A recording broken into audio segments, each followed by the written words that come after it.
भारत जोड़ो न्याय यात्रा इन दिनों छत्तीसगढ़ से होकर गुजर रही है और चुनाव से पहले छत्तीसगढ़ की जिम्मेदारी सचिन पायलट को दी गई है। राहुल गांधी सचिन पायलट पर कितना भरोसा करते हैं, यह आप इन तस्वीरों को देखकर समझ ही गए होंगे। राहुल गांधी के इस भरोसे की एक वजह और भी, और वो वजह इस तस्वीर में छुपी हुई है। इस तस्वीर में 5 दिग्गज नेता नजर आ रहे हैं। राजनीति के 5 मंझे हुए खिलाड़ी सचिन पायलट, ज्योतिरादित्य सिंधिया, जितिन प्रसाद, आरपीएन सिंह और मिलिंद देवड़ा। तस्वीर में दिख रहे 5 नेताओं में से 4 नेता कांग्रेस का दामन छोड़ चुके हैं। ये सभी नेता कभी टीम राहुल का हिस्सा हुआ करते थे, लेकिन एक एक कर इनमें से 3 नेताओं ने बीजेपी, जबकि मिलिंद देवड़ा ने शिवसेना शिंदे गुट का दामन थाम लिया। अब सिर्फ अगर कोई राहुल के साथ है तो वो है सचिन पायलट। पिछले कुछ दिन से सचिन पायलट पूरी तरह से चुनाव के लिए एक्टिव हो चुके हैं। वो जगह जगह इंटरव्यू दे रहे हैं, आए दिन मीडिया से मुखातिब हो रहे हैं। साथ ही राहुल गांधी के साथ कंधे से कंधा मिलाकर वो चल रहे हैं। जबकि राहुल की खास टीम के 4 लोगों ने उन्हें बीच रास्ते में ही अकेला छोड़ दिया। वहीं जिन नेताओं पर कांग्रेस ने पिछले विधानसभा चुनाव में भरोसा जताया था, वो भी इन दिनों कुछ खास एक्टिव नहीं नजर आ रहे। गहलोत की तबीयत ठीक नहीं है। कमलनाथ के हाल ही में बीजेपी में जाने की खबरें सामने आई थी, जिन्हें उन्होंने सिरे से नकार दिया। जबकि भूपेश बघेल भी राहुल गांधी की यात्रा में कुछ खास एक्टिव नहीं नजर आ रहे। शायद यही वजह है कि राहुल अब पायलट पर पूरी तरह से भरोसा करते हैं। अब एक बार इस तस्वीर में दिख रहे नेताओं की भी बात कर लेते हैं।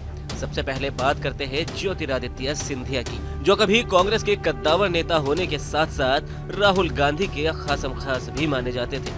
लेकिन 2020 में उन्होंने कमलनाथ सरकार की नाराजगी के चलते अपने समर्थकों के साथ बीजेपी ज्वाइन कर ली।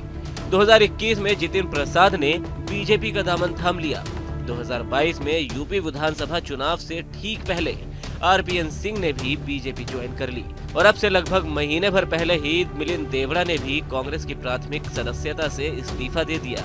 साथ ही उन्होंने कांग्रेस पार्टी से अपने परिवार के 55 साल पुराने रिश्ते का अंत करते हुए शिवसेना शिंदे गुट ज्वाइन कर लिया। यानी तस्वीर में दिख रहे 5 नेताओं में से 4 नेताओं ने अपनी किश्ती बदल ली है। अब बात सचिन पायलट की भी कर लेते हैं। सचिन पायलट भी अन्य नेताओं की तरह ही राहुल गांधी की टीम का हिस्सा थे, मगर 2018 में जब राजस्थान में कांग्रेस सत्ता पर काबिज हुई तो माना जा रहा था कि मुख्यमंत्री का सेहरा पायलट के सिर पर ही बंधेगा, लेकिन ऐसा नहीं हुआ। फिर 2020 में सचिन पायलट ने अपने समर्थित विधायकों के साथ बागी रुख इख्तियार कर लिया था। हालांकि लंबी चली मान मनोबल के बाद वो पार्टी में वापस भी आ गए, मगर 2023 में भी पायलट खूब सुर्खियों में रहे। जब 11 जून को, जिस दिन सचिन पायलट के पिता राजेश पायलट की जयंती थी, उस दिन तो ये माना जा रहा था कि पायलट भी कांग्रेस का साथ छोड़ सकते हैं। चर्चा थी कि वो नई पार्टी बना सकते हैं, लेकिन ना तो 2020 और ना ही 2023 में सचिन पायलट ने कांग्रेस का साथ छोड़ा और अब 2024 में भी वो राहुल गांधी के साथ कंधे से कंधा मिलाकर चलते हुए नजर आ रहे हैं।